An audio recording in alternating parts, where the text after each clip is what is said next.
તો ચલો સીધા જ ડૂબકી મારીએ એક એવી દુનિયામાં જ્યાં પ્રાચીન ગ્રંથો, પુરાતત્વ અને આધુનિક વિજ્ઞાન એકસાથે મળીને એક રહસ્ય ઉકેલે છે. વાત છે સુપ્રસિદ્ધ શહેર દ્વારકાની. જરાક કલ્પના તો કરો, એક એવું શહેર જે સોના અને ઝવેરાતથી બનેલું છે અને એ પણ સમુદ્રની વચ્ચોવચ્ચ.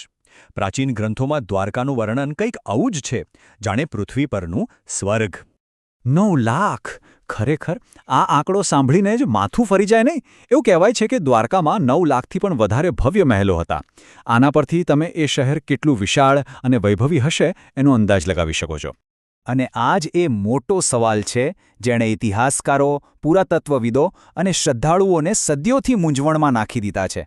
શું આટલું ભવ્ય શહેર એક જ દિવસમાં દરિયામાં સમાઈ શકે? અને શું એ ખરેખર હતું પણ ખરું?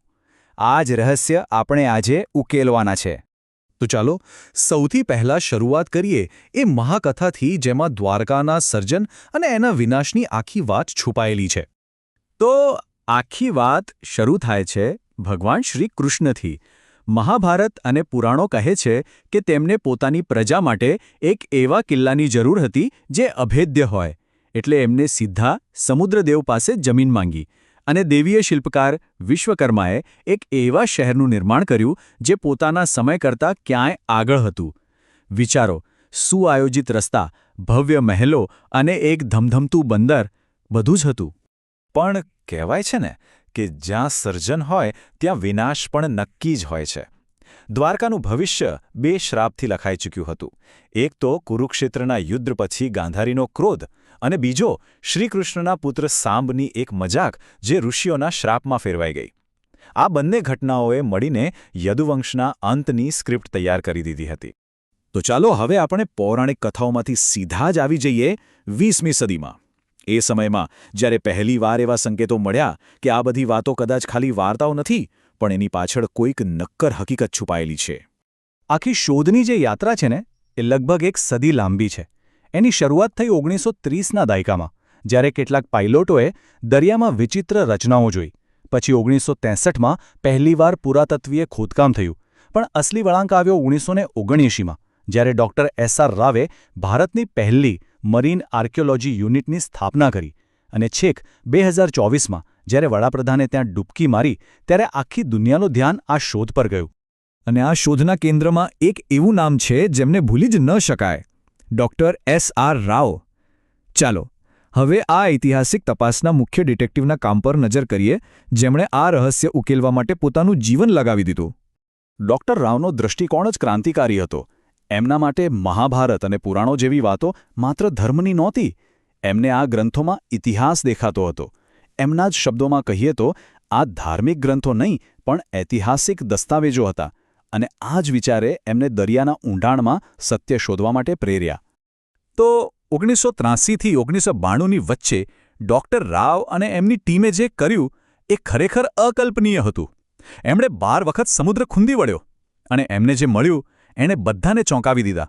વિચારો, 560 મીટર લાંબી દિવાલ, પથ્થરના મોટા મોટા થાંભલા અને સૌથી મહત્વનું 3 કાણાવાળા પથ્થરના લંગર, જે સાબિત કરતા હતા કે અહીં એક વિકસિત બંદર હતું. કાર્બન ડેટિંગના પરિણામોએ તો આ બધા પુરાવાઓને સીધા મહાભારતના સમય સાથે જોડી દીધા. પુરાતત્વના પુરાવા તો મળી ગયા, પણ હવે સવાલ એ હતો કે આટલું મોટું શહેર અચાનક ડૂબી કેવી રીતે ગયું? અહીંયા વિજ્ઞાનની એન્ટ્રી થાય છે. ચાલો જોઈએ વૈજ્ઞાનિકો આ વિશે શું કહે છે. તો જુઓ, દ્વારકાના વિનાશ માટે આપણી પાસે 2 અલગ અલગ કહાણીઓ છે. એક તરફ છે પૌરાણિક કથા, જે કહે છે કે આ બધું દૈવી શ્રાપ અને દ્વાપર યુગના અંતને કારણે થયું. અને બીજી તરફ છે આધુનિક વિજ્ઞાન, જે કોઈ મોટી કુદરતી આફત તરફ ઇશારો કરે છે. તો વૈજ્ઞાનિક પુરાવા શું કહે છે? અને અહીંયા વાત રસપ્રદ બને છે. અભ્યાસો એક ચોંકાવનારી ઘટના તરફ ઇશારો કરે છે. આજથી લગભગ 5000 વર્ષ પહેલાં અરબી સમુદ્રમાં પાણીનું સ્તર અચાનક જ ખૂબ ઝડપથી વધી ગયું હતું. આ સમયગાળો દ્વારકાની પૌરાણિક કથા સાથે એકદમ બંધ બેસે છે. બની શકે કે કોઈ ભયંકર સુનામી જેવી ઘટનાએ આખા શહેરને પાણીમાં ગરકાવ કરી દીધું હોય.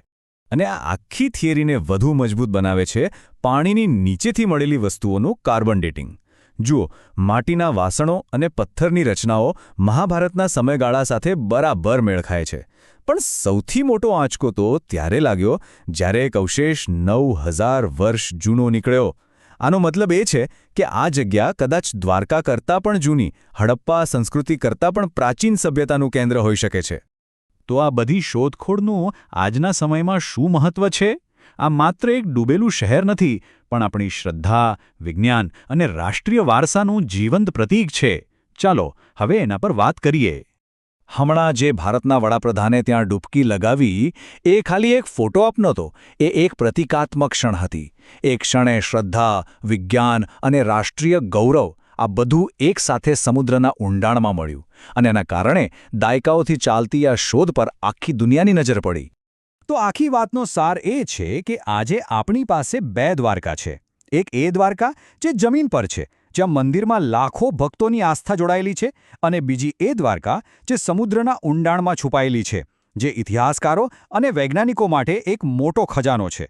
બંને સાથે મળીને આ મહાન વાર્તાને જીવંત રાખે છે. દ્વારકાની આખી સફર આપણને એક બહુ મોટા સવાલ પાસે લાવીને ઊભા રાખે છે. જો એક પૌરાણિક કથા આટલી હદે વાસ્તવિક હોઈ શકે છે, તો પછી આપણા ઇતિહાસ અને પુરાણોમાં એવી બીજી કેટલીય વાર્તાઓ છુપાયેલી હશે જે સત્ય બનવાની રાહ જોઈ રહી છે. આ એક એવો વિચાર છે જે આપણને દંતકથા અને ઇતિહાસ વચ્ચેની એ પાતળી રેખા પર ફરીથી વિચારવા મજબૂર કરે છે.